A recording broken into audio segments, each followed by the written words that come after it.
The Landlady, written by Roald Dahl. Author name Roald Dahl, born on 13 September 1916, died on 23rd November 1990. Occupation novelist, short story writer, poet, screenwriter, and fighter pilot. Genres fantasy and suspense. Notable works Charlie and the Chocolate Factory, The BFG, The Witches, etc. Characters of the story. Protagonist 17-year-old Billy Weaver. Antagonist owner of bed and breakfast, the landlady. Billy Weaver arrives in Bath by the London train at 9 pm. It's deadly cold and the wind was like a flat blade of ice on his cheeks. He asked the porter if there is a fairly cheap hotel nearby. He directed to the Bell and Dragon about a quarter mile down the road. It's Billy's first time in Bath. Billy picked up his suitcase and walks briskly down the residential street. There was a line of tall, identical houses in each side. Even in the darkness, he could see that the paint was peeling from the woodwork on their doors and windows. An illuminated window catches his eye. It has a notice that says bed and breakfast. He moves closer and looks in. There are yellow chrysanthemums, that is garden flowers, green curtains, and a dog curled up by a fire. The room is nicely furnished. He also notices a parrot in a cage. After dithering in the cold for 2 or 3 minutes, Billy decided that he would take a look at the Bell and Dragon before making up his mind. As he turned to go, just as he is about to leave, his eyes are riveted to the sign, bed and breakfast. He feels compelled to stay. Without really thinking about it, he moves to the front door and rings the bell. Before he can draw back his finger, the door is answered by a middle-aged woman. Billy is startled by her speedy response. She gives him a welcoming smile and invites him in.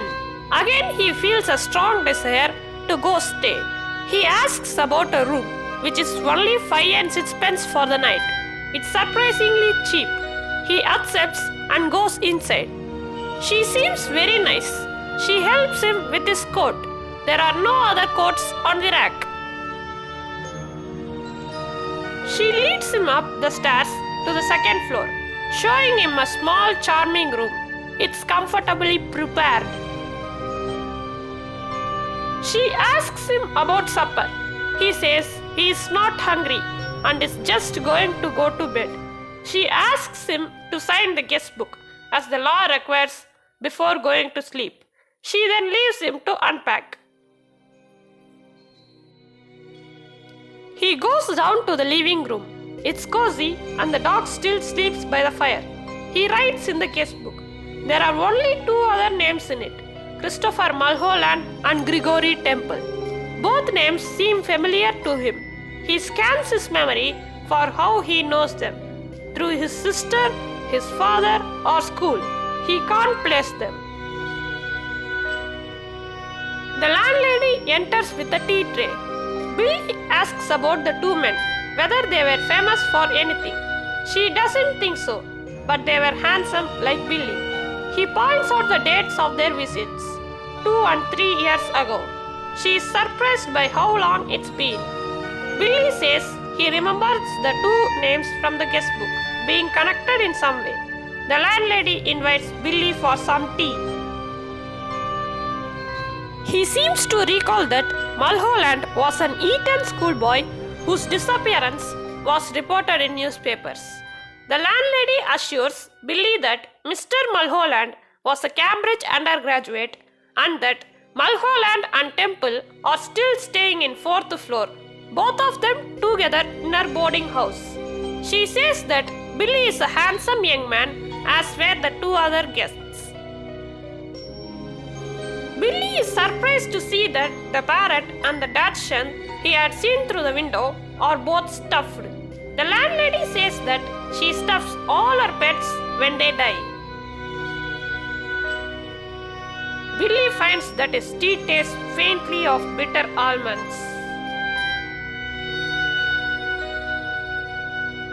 He asks the landlady whether she has had any other guests since the two young men. The landlady replies, "No, my dear, only you." Foreshadowing. In this story, the author gives hints that tell the reader that all is not well in the B&B and something bad is about to happen. He does that without revealing the climax and rather creates suspense that arouses the reader's curiosity.